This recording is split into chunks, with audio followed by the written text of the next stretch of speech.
Yi-jae sobs on his knees in a pitch-black, scary chamber, telling himself that he didn't deserve this since he didn't do anything wrong. Yi-jae is abruptly shot by an unidentified lady and thrown from a plane, yet he manages to open his eyes despite having a hole in his forehead. All of this began 7 years ago. While Yi-jae is traveling to an interview at a highly esteemed company, a guy unexpectedly crosses a busy road and is struck by a car.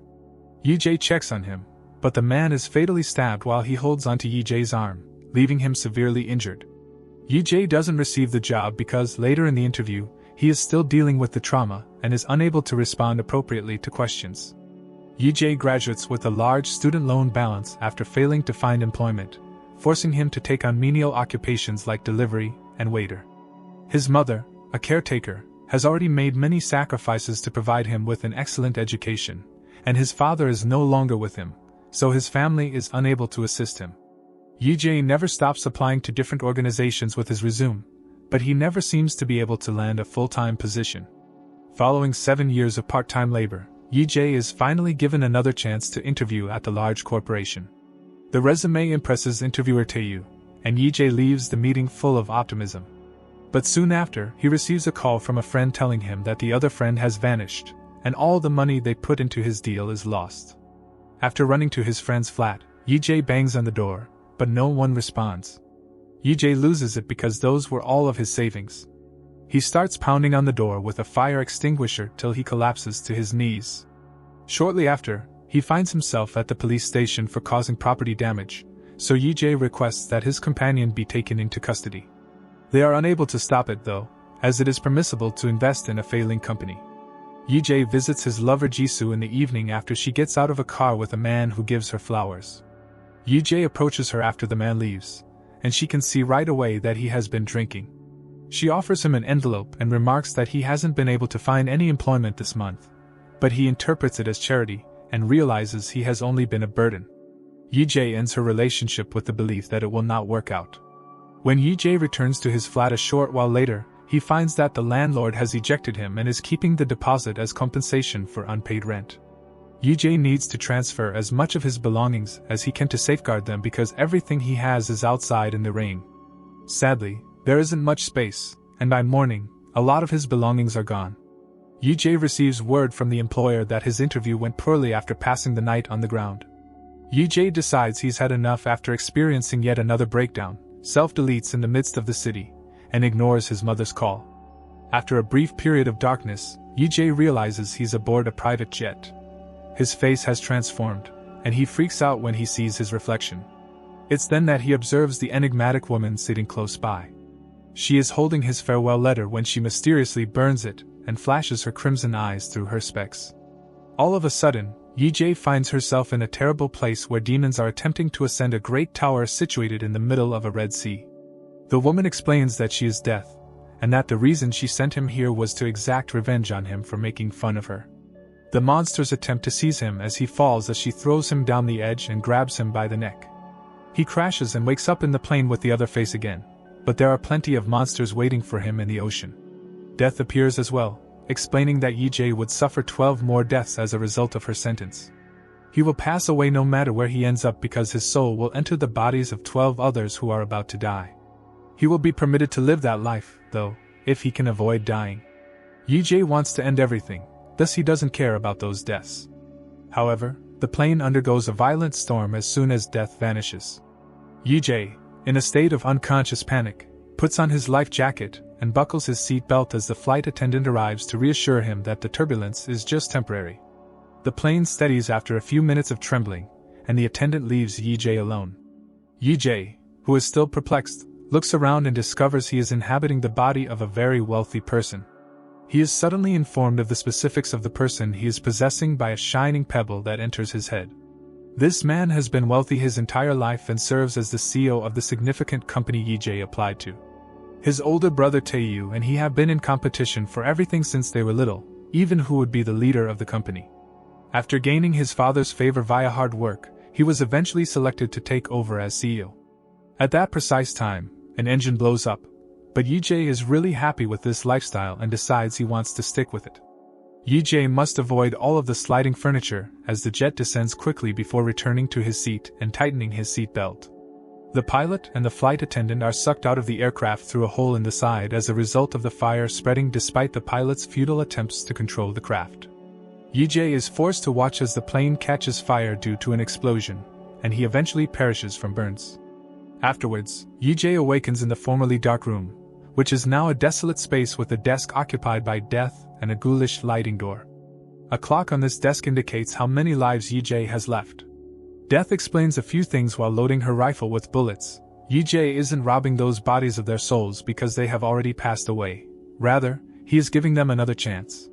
Death chooses to give him a taste of hell since he will go to hell if he doesn't make it through all of them. Yi-jae is taken behind the door by her and confronted with unspeakable horrors. Yi-jae suffers his breakdown and starts over when Death takes him out. Because he doesn't know what he done to deserve damnation, Death accuses him of finding her before she did. She also says that he might not go to hell if he survives in one of the 12 bodies, depending on what he does. When Yi-jae resolves to give it one more go at survival, Death shoots him, sending him into the hereafter. In a sports uniform and a fresh body, he finds himself falling from an aircraft without a parachute. He sees 3 more men, all carrying cameras, jumping with him as he panics. In the act of helping him, a man captures him, and that's when the glowing pebble enters his consciousness. This body is owned by an extreme sports enthusiast and adrenaline seeker who has set 4 Guinness World Records through his many wild adventures. He's taking on a challenge today that involves jumping from 1,000 miles above the earth without a parachute and landing on a safety net. His sponsor is offering him $3 billion in cash if he succeeds, and the event is being broadcast on national television. The sponsor remembers seeing a man fiddling with a lighter. Yi-jae is motivated to finish the task by the thought of having such money, so he pushes the assistant aside and starts to fall quickly. Yi-jae is feeling confident, even thrilled, because the body lost the original soul but retained the talents. He eventually reaches his target, but he misses the net and falls to the ground, when he promptly perishes. Returning to the dark room, Yi-jae declares that it is unfair to label him a sinner because, when he deleted himself, he did not harm anyone. Death shoots him to send him to the third existence, and labels him selfish since he is unable to recognize that he has harmed people. He soon finds himself waking up in an adolescent's body at a school, where he witnesses a student laughing at the footage of the parachute guy's death. Yi-jae is informed by this that all of these lives are a part of the same reality. The shining stone enters his consciousness just as he is about to beat him for it. This adolescent was raised by his single mother, who works hard to provide for him, after losing his father when he was 5 years old. The youngster wanted to please his mother, but he detested going to school because Jin Sang and his buddies would constantly threaten him with guns, rob him, or play silly practical jokes like dumping milk at him while he was being recorded. But he never told his mother not to worry about this. The youngster eventually decided to self-delete because he thought his tormentors were demons, and that school was a horrible place. Yi-jae understands that all it takes to live is to decide not to self-delete. Jin Sang walks up to him at that point, reminding him to bring him milk before beating him. Yi-jae pursues him in an attempt to use a chair to bring him down, refusing to take the fall for it. Yi-jae swiftly subdues Jing-san's companion who tries to stop him before slamming Jing-san against the window and demanding an apology. Yi-jae is suddenly knocked down by Tae-suk, a very powerful teenager who quickly overcomes him and beats him down. The classmates stare in horror as he and his companion hold Yi-jae down so that Jin-sang may punch him as well. As the teacher comes, everyone leaves for their own locations, but Jing-san and his group capture Yi-jae after class so they may beat him up once again. Even Tae-suk eventually grows weary of it and begs Jing-san to stop, but he ignores him and continues. But when he notices the girl he likes watching them, he finally stops. When Yi-jae visits the boy's house later, he is horrified to see the boy's mother's pictures and letters, which reminds him of his own. Yi-jae would occasionally accompany his mother to assist her since she would get quite fatigued from leaving dinner for him and going to work. Yi-jae nearly breaks down in tears as he remembers his own mother when the boy's mother also returns home and observes that her son has improved manners. When Yi-jae approaches Tae-suk in the lavatory the following day, asking why he allows Jin-sang to order him around despite being stronger, Tae-suk responds that a senior student whose group Jin-sang is a part of is the actual boss of the school. The elder kids will destroy them if they tamper with Jin-sang. When Jin-sang attacks Yi-jae again later in the lunch hour, Yi-jae retaliates by tossing his bowl of noodles on Jin-sang's head. Jin-sang tells Tae-suk to follow Yi-jae as he leaves, but Tae-suk declines since he is hungry for lunch. Everyone chuckles when he instructs Jin-sang to bathe, and a flashback shows that Tae-suk was warned not to meddle by Yi-jae because he had a plan. Jin-sang, embarrassed, turns to his seniors for support, and before long, the group shows up at the classroom prepared to fight. But the leader becomes enraged and accuses Jin-sang of being a coward for being unable to manage a young boy when he realizes that Jin-sang wants him to beat up a little wimp. He takes Jin-sang and orders him not to approach them ever again because he doesn't want his gang to be linked with cowards. Yi-jae, full of pride, taunts Jin-sang for his defeat, and as Jin-sang tries to strike him, Tae-suk strikes him first. Jin-sang finds that the lady he likes is with the senior leader as he rushes out of the classroom because no one in the school respects him anymore. Yi-jae goes for a run in the evening and nearly gets hit by a truck, but fortunately the driver stops in time. This distracts Yi-jae, so much so that he doesn't hear Jin-sang coming up behind him to strike him with a brick to make him fall, and then he beats the hell out of him. When Yi-jae resurfaces in the dimly lit chamber, she throws him against the wall, steps on his face, and shoots him once more in response to his angry outburst. Yi-jae awakens in the body of a hostage being questioned for the 4th time in his life. Dangerous men question him where he stashed the money and the girl, while also slinging water in his face. They threaten to stab him in the eye if he doesn't respond, so he says he will speak. The men threaten him with a hammer when he asks for a moment, though, since the memories haven't returned yet. Fortunately, Yi-jae discovers this body is part of a global criminal organization when the glowing pebble eventually appears. They are fixers, which implies they will do whatever it takes to cure a client's issue, even if it includes killing someone. He had fallen in love with his boss's girlfriend one day, and he offered to flee with her when she mentioned wanting to get away from this abusive and criminal life. He took $10 billion from his boss and stashed them away in a secure location, but his colleagues caught him en route to the woman's residence.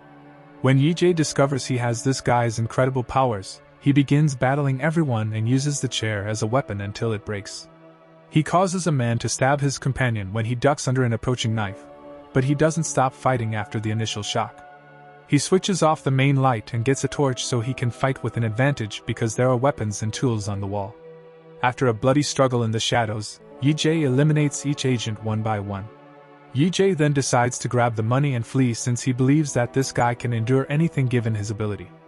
After realizing that everything has been going on in the back of a truck, he gets his phone back and grabs a bike to get away. Yi-jae's boss discovers his men's failure as he rushes across the city and uses his mobile to find out where Yi-jae is. The hunters in the vicinity are then alerted to that location with the promise of a hefty prize should they capture Yi-jae. Soon after, Yi-jae is the target of an agent-led pursuit over the city bridge. She manages to evade every bullet and duck under a vehicle. After making his appearance behind the agent's vehicles, he disarms a man with the bike and takes off speeding. There are numerous collisions as a result of the other hunters' missed shots striking autos. In an attempt to block the bridge, the truck that caught him also appears. However, Yi-jae easily avoids it when automobiles collide with it and produce an explosion. He being chased by several motorcycles and a police car after he leaves the bridge. Yi-jae accelerates as he approaches a hazardous avenue, causing numerous cars to collide and obstructing the path for the police officer and several motorcycles. Yi-jae enters a mall and accelerates till he's in the center surrounded by enemies because there are still some motorcyclists after him and other enemy cars are obstructing the streets. He sees a lift at that precise moment, so he enters and shuts the door to prevent being hit by another bike. Upon reaching the roof, he leaps to a great height and lands in a party pool, where his phone breaks. The enemies can no longer follow him. Yi-jae then heads to the pier to meet with a woman. Yi-jae feels how much the man loves her when she gives him a quick hug. Yi-jae informs her where the money is so they can go get it, but before they can get there, she shoots herself, exposing her true intentions. When Yi-jae awakens in the dark chamber once more, death is laughing at him.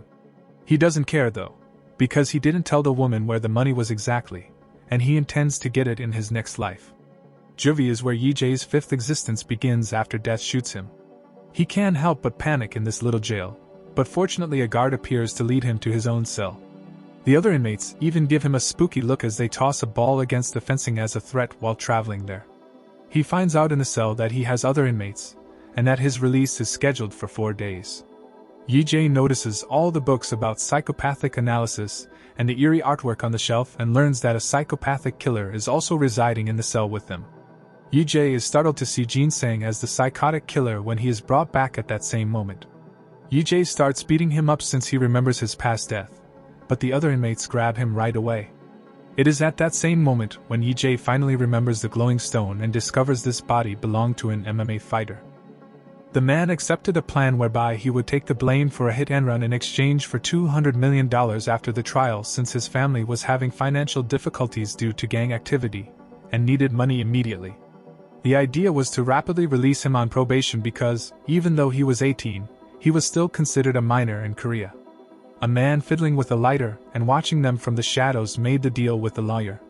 The man surrendered himself with a false confession, but tragically the victim passed away during the trial. As a result, the judge found him guilty of manslaughter and gave him a 2-year prison sentence. Afterwards, when the attorney went to see him behind bars, the man demanded $2 billion to be silent, or he would give the police all the information.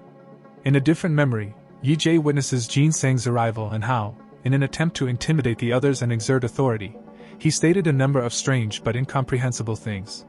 When Yi-jae returns to the present and understands that Jin-sang isn't a psychopath but rather is here because he killed the high school student, he bursts out laughing. Yi-jae calls Jin-sang out in front of the others and tells them the truth, then starts slapping him. Because Jin-sang is too scared to admit it, the other inmates beat him up in retaliation. Yi-jae finds it very pleasurable when other convicts start bothering Jin-sang when they have time to spend outside in the backyard. A prisoner aims his saw blade at Yi-jae during later carpentry classes, but she manages to evade barely in time. Instead, the blade bounces off the wall and kills another man. Yi-jae screams for assistance, and after the injured man is taken away by the guards, all the other inmates gather various tools and inform Yi-jae that the lawyer wants him killed.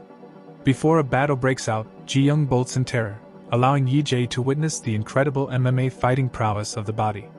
He battles every prisoner at once, utilizing fast and accurate blows to knock them down one by one while also using every object in the area to knock them down. Yi-jae resolves to become friends with Ji-young after realizing that he intended to help and that Ji-young has returned with a crowbar.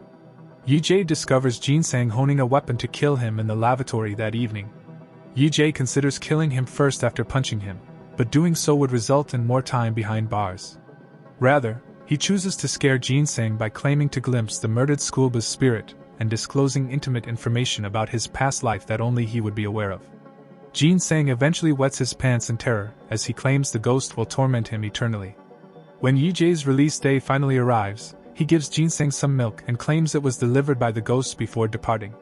The lawyer is waiting for him outside with the money, but Yi-jae declines, saying he wants to start living a clean life. He discovers the money he buried in the previous life when he eventually reaches the dock, unknowing that someone is pursuing him. He rents a room and naps because he's ready to start over. When he feels his mother touching his face, he wakes up, but it's only a dream. The mother of this body calls him at that very time, and a sobbing Yi-jae agrees to see her shortly. Yi-jae divides the money into 2 bags at the station later on, and he places one of them in a locker that will be taken if he doesn't come back in 4 days. Yi-jae is stabbed and attacked from behind by an elderly man who happens to be the father of the hit-and-run victim when he goes to his hometown. He had come seeking retribution because he had been incensed that the murderer could escape with only 2 years due to his advanced age. Yi-jae says he's sorry and that he didn't do it, but just then they hear footsteps, and the man takes off. Ji-young appears out of nowhere, rushes to assist him, and then draws a knife as well. He had indeed gone out on the day of the battle to find a weapon to kill Yi-jae in order to receive the lawyer's award, but when he returned, the fight had already ended, so he chose to behave like a good guy. Yi-jae tries to buy him off, but Ji-young stabs him several times since he doesn't think he has any money.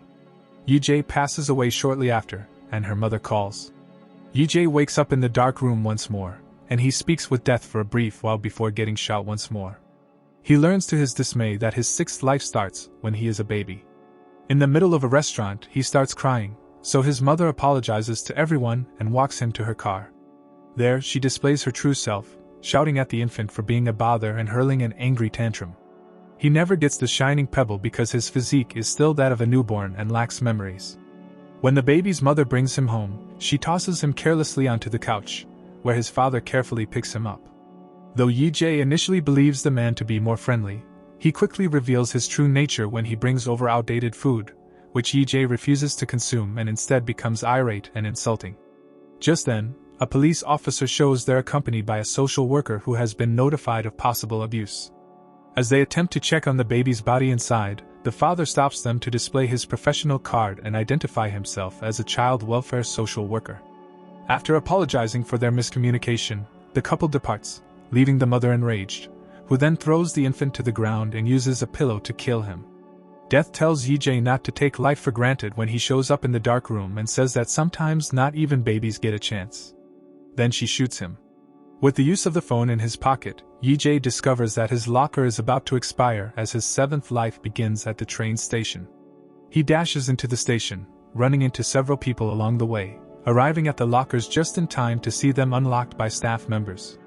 EJ finds his new visage appears in station commercials after seeing his reflection in the mirror after getting his money back. He discovers that he is inhabiting the body of a model who has been popular since high school as the shining pebble enters his head. His good looks made it easy for him to pursue a modeling career, and now he enjoys a comfortable lifestyle. EJ is excited to get into his new home and is happy to see how opulent it is. He wants to live this life. He discovers that the baby's parents were apprehended for the crime after he also comes upon a newspaper. Not everyone is aware of the cause of the MMA fighter's death or the traffic incidents that resulted from the pursuit of the bike. EJ then chooses to go to the VIP party after receiving a call from a buddy. Because he's used to drinking a lot, he does so, but because of the model's thin figure, he drinks more than he intended to. He is taken aback when he runs across Taeyu at the celebration. Taeyu became CEO after his brother passed away. EJ has to be woken up by his brother in this life because he overslept the following morning due to a hangover. EJ now has a new task to complete because the guy is going to the USA for a week, and the model had promised to take care of his cafe.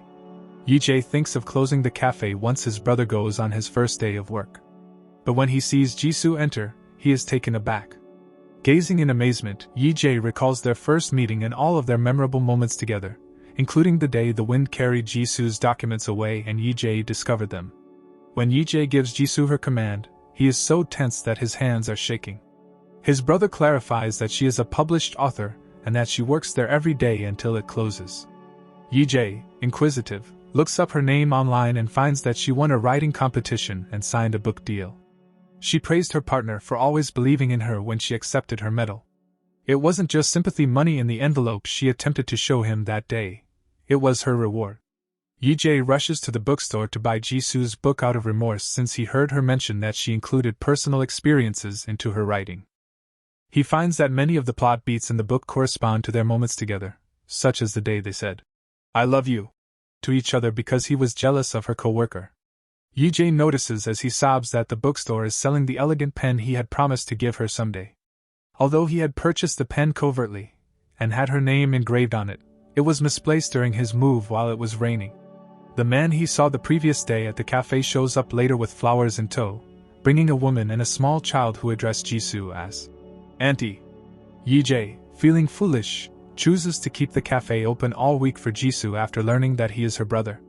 The following day, EJ says he's a fan of Jisoo's book and handles her order with less nervousness, giving her some cake on the house. Additionally, he tells him about Lady Death and all the lives he's had, acting as though it were actually happening to the character, while pretending to have an idea for a narrative. EJ is astonished to find that she has the engraved pen when she asks her to sign her book. After his death, his mother apparently gathered up everything he owned and gave Jisoo the pen following the funeral.